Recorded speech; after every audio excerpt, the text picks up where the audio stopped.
Hello all, welcome back to the Exposing Grief YouTube channel where we begin to remove that stigma on grief and expose grief for what it truly is, which is a healthy, natural part of living and loving.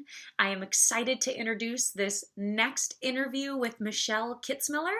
She is an acupuncturist and walks many different people through various things, but today she's going to talk about how acupuncture can help someone in their grief journey. So let's not waste another minute. Let's jump in. Hello, everyone. Welcome to the Best Self Therapy Facebook page or the YouTube channel, whatever platform you're tuning in on. We appreciate you being here. I am Brittany Squillis, the owner and CEO of Best Self Therapy. And I just want to welcome you. This month, I'm doing a series on complementary services to grief. Grief counseling is obviously a very important component, and we also know that it's not the end-all be-all.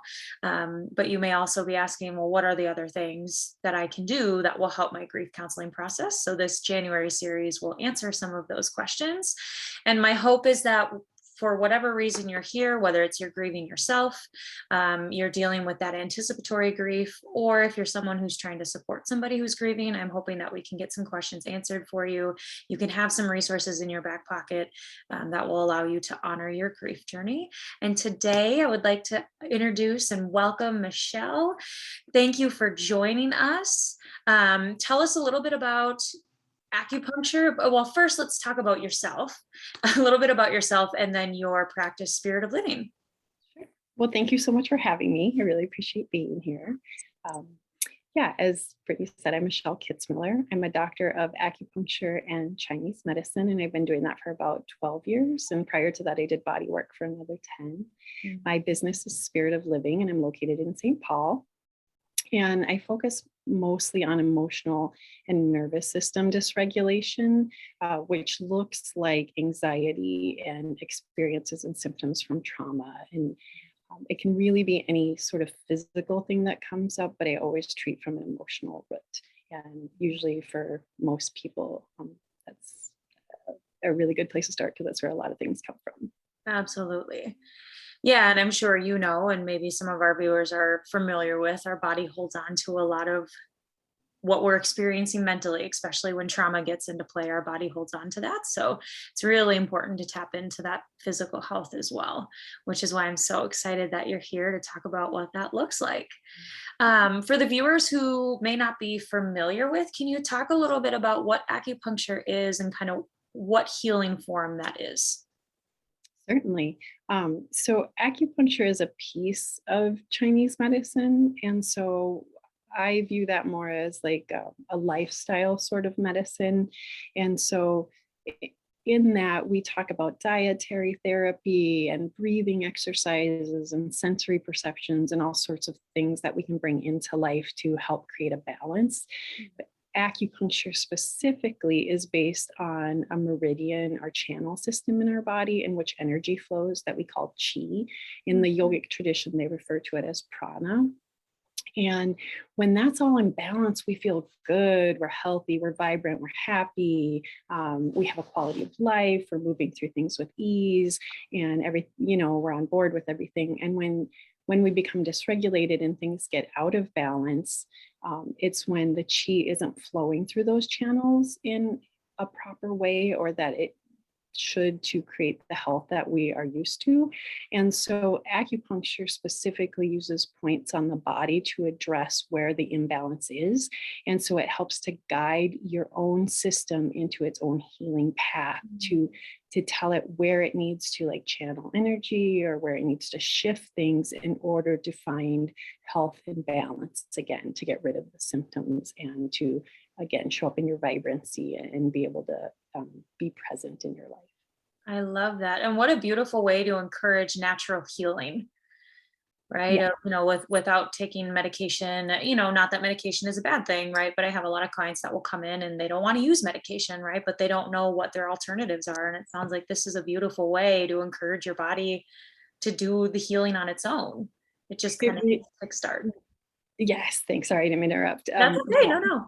Because it's a very gentle way. And the truth is that we do have so much within us. Like our bodies are pretty miraculous, as are Mhm. our minds and spirits. And so just to have a little guidance sometimes, or a support more or less, to help us find that regulation, can be very beneficial. And just like coming in to see you, right? Like sometimes we just need the space in which to process it and allow those Yes. things to happen, and someone to be there to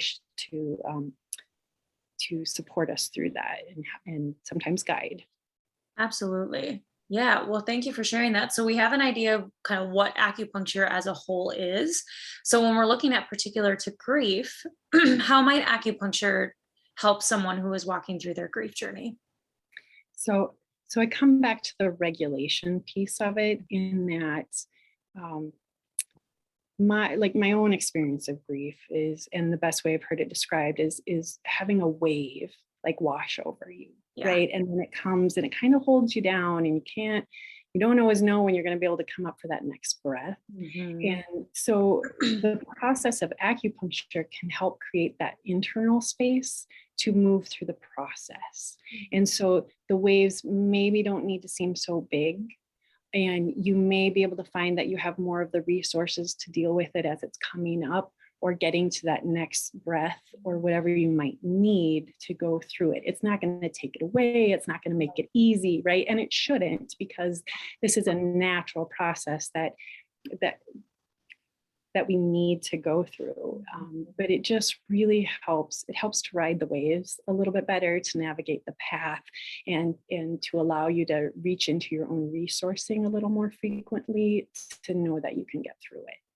Yeah. And I think that's its greatest benefit for the emotional piece of it. Absolutely. I love that piece of ride the waves, right? I mean, regardless of whatever healing form that we're doing, whether it's grief counseling, acupuncture, yoga, medication, whatever it might be, the hope is that the intention is never to get rid of the grief, because if we know grief, it's never goes away, right? It just transforms and changes over time, right? So what you're offering is allowing people to learn how to, like you beautifully said, ride that wave and making that a little bit more manageable, which I think is awesome. Yeah. I do too. Thank you. Yeah, yeah. No, I love it. So you touched on it a little bit of just talking about what acupuncture is and, having experiencing this imbalance. But what are some things, symptoms per se, that someone who is grieving might want to look out for to let them know, okay, acupuncture might be something that I want to start incorporating in my journey. What are some symptoms that might pop up for them? So in Chinese medicine, the lung is the organ that's related to grief and sadness. And so a lot of times people will experience certain things like shortness of breath, or tightness in their chest, or even palpitations, anything that's kind of happening in that upper chest cavity. It could be sinus symptoms, anything like that. But lack of sleep, also things that affect the heart, Mhm. right? So if it's affecting your sleep patterns, if it's affecting how you're able to be present or emote in certain ways, because we can become. I associate grief with sadness, right? Like, For but sure. there can be pieces of love and all sorts of other things in there.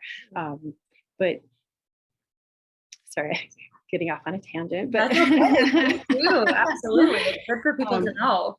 right, but anything that really gets in the way of our being present, Mm. because we can go into a fog, we can feel anxious, we can feel depressed, like Yeah. any of those emotions that come up, anger, can be present. And so all of those are symptoms of things that you're experiencing, right? They're symptoms of something going on in your body, and that we can help to regulate. Yeah. I love it. That's perfect. And, if some people aren't experiencing any real big physical symptoms per se, it's sounding like the emotional piece is enough for people to say, Absolutely. hey, let's try acupuncture. Yes, Yeah. yes, 100%. I love it. I'll ask this just because I had this question in exploring a session with you. For people who are terrified of needles, what is the process of acupuncture if that is someone's situation? That's a wonderful question, because this comes up so I'm often, sure it does. unfortunately. Yeah. So, So first of all, I would just like to express that the acupuncture needles are actually super, super thin. They're finer than a human hair almost. And so they're flexible, they're not hollow. And so they actually move through tissue. So in an insertion process that you're walked slowly through, especially if you already have a fear, if you're willing, this is if you're willing to try. Yes. Okay, we have a couple options here. Yeah. The the insertion is usually very gentle and might feel like a mosquito bite. Like that is to the max extent of what most people feel, if they feel anything at all. And once the needles are in, it's really relaxing because it's just very calming to your nervous system. And then the other thing is that we can also do acupressure. So we do body work in Chinese medicine, which is called tuina. And so it's using the channels, using pressure with fingers and hands and manipulating the points and gently utilizing the body then just to move things. And so that can also be a very healing experience. It doesn't have to be needles. But most of the time, if someone's willing to take the step and try, they usually find out that it is actually very, very simple and easy, and they end up really liking it. So That's fantastic. I love that you have, which I would assume you would, but I love that you have multiple options, making it accessible for everybody. absolutely, yeah. Wonderful. Well, for the viewers who are interested and want to learn more, how can we get a hold of you? I will put your information in kind of the description below, your email, all that stuff, so they'll have a way to access you. But how can they get a hold of you? And then can you speak a little bit about what a session with you might look like? Sure. Easiest way is probably email, and that's just Michelle at spiritoflivingdr.com. So Spirit of Living Doctor. And then that's also my web address. On Instagram at Spirit of Living DR. And so those are probably the quickest, easiest ways. Mhm. Yeah, perfect. And then to the process of just coming in, I do have a free consultation, which is about 20 minutes long, which can be scheduled online, and happy to talk to people and see how I can help them, what they're looking for, if it's a good fit or not. And then after that, there's usually an intake, which is a little bit longer session, an hour and a half to 2 hours, because we'll have a really long conversation just about previous experience and health and all sorts of things to find out where the imbalances are. You'll get lots of tools to take with you on your first time to help start that self-regulating process. And then you still get a treatment. So you'll always get acupuncture. And then I provide either body work, which I just referred to as tuina, which is like a massage over the clothing, or cupping, because those are both accessory techniques that can help to move the chi and provide more balance in the body, and like level up the experience that you're having Sure. to move through the healing. Sure. Wonderful. Hmm. Well, any other things you want our viewers to know, whether it's about yourself or acupuncture in general? I can't think. I think we've covered all the bases. Right. Yeah. Wonderful. Thank you so much. Perfect. Yeah, I appreciate your time, Michelle. And anybody who is interested in learning more or wanting to get started or have questions or anything, please don't hesitate to reach out to Michelle. You can also reach out to myself and I can connect you with her. But if this sounds like it's something that would complement your grief journey, whatever that looks like, definitely check it out. And I'm assuming, Michelle, there are resources on your website talking a little bit more about your process and what's offered and all of that too, right? Yes, absolutely. Perfect. Find Wonderful. out more. Wonderful. Well, I thank you for your time again and sharing this information. And I'm excited to have this reach whoever it needs to reach so they can start honoring their grief journey. Thank you again for having me. This has You're been a right. pleasure. Yes. And thank you all for viewing, and we will be back soon. Take care. Wow. Michelle, thank you so much for all of that information. I learned a lot about acupuncture in that short amount of time with you. Viewers, I hope you did as well. So Michelle, thank you again for your time. We are ever so grateful to you. Viewers, if you're interested in learning more or you want to start exploring how acupuncture might help your grief journey, you can get a hold of Michelle with her information below. She does have a website, her email's down there. Please don't hesitate to reach out. As I've mentioned before, we are here to help you in your grief process in whatever way that looks like. And we kind of want to be your surf coaches as we ride the wave, as Michelle so nicely said. Let's ride the wave of grief together. We can do this. Don't forget to subscribe so that way you don't miss any of the other content that's coming your way. And we'll see you next time.